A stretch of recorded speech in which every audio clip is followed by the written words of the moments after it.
guys, welcome back to DIY Crafts with Stacey. So for this fun craft, I found this one a couple of years ago and it's super simple to make. As you guys have probably seen from some of my other videos you watched, I love doing simple crafts. I want to be able to do something fun, quick, and easy to make that doesn't break the bank. And this is another one of those projects. So as you can see behind me, I've got my light is illuminating for me. We are making clay pot solar lights. Now, today's is very simple. However, if you go to Google or Pinterest, you will see that people go all out on these. You can stack clay pots. You can do just the one like I'm gonna do. You can do a variety. They're really cool. My pot is plain, just for the simple fact I have not decided what I'm putting on mine yet. So that's why I've left it plain, but I'll kind of go over that a little bit more here in a minute. So the supplies that you're going to need to make this craft, you are going to need your terracotta clay pot. You're going to need your solar light. Now, when it comes to your solar light, let's talk a little bit about these. Guys, you don't have to break the bank with these. You can get, they have them for as little as 97 cents, I think, at Walmart. But it's totally up to you. You don't have to buy an expensive solar light. It depends on how big or small you want to go. You can do one of the smaller ones. Mine's kind of a medium-sized light, and you can also go a little bit larger.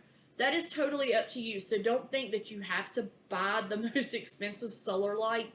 You don't. You can get the little inexpensive ones. They work just as well because I have made these before with those lights, and they do work. So, in addition to your clay pot and your solar light, you are going to want to find, this is an all-in-one paint and primer. With the paint, I do recommend you spend a little bit more. This is the Krylon Fusion from Walmart. I ended up getting the satin just because for my primer, I didn't want it super glossy. You can get the sheen of choice. Get whatever sheen you want, but I just went satin on mine, but I would spend a little bit extra money on the paint. Unfortunately, the inexpensive paint that you can get from Walmart and Lowe's, you'll have runs with it. It will not cover.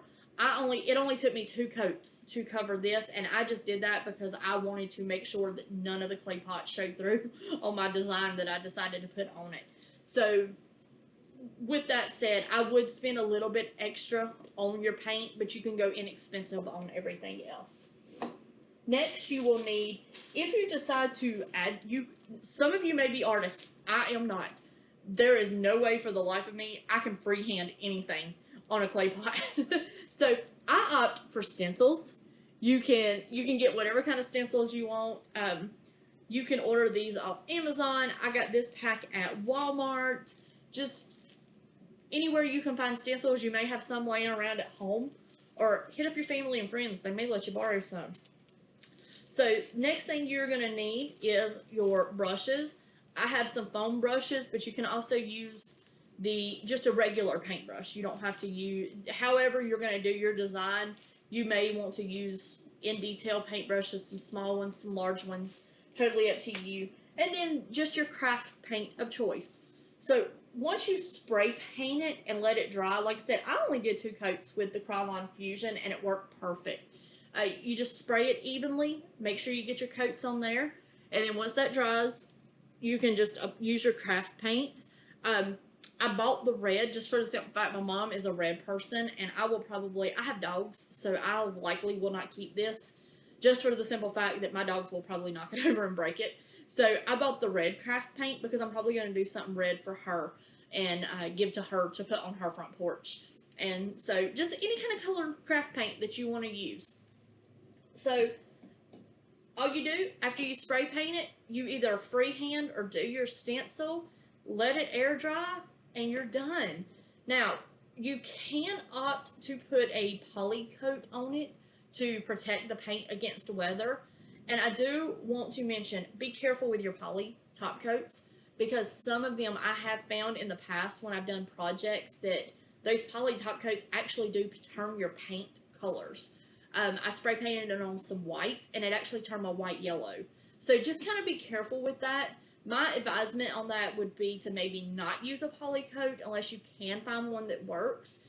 And just if you know we have a storm or some rain coming in. Now, it getting wet 1 or 2 times won't hurt it, but sitting out in the weather after some time, your paint is going to wash off because I mean it's craft paint. So my recommendation would be to just, if you know you've got some rain coming, I would just pull your pot inside. That way it doesn't run.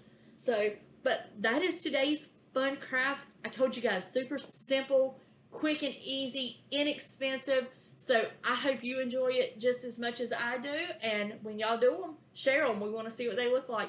Thanks, everybody. Have a good one. See you next time on DIY.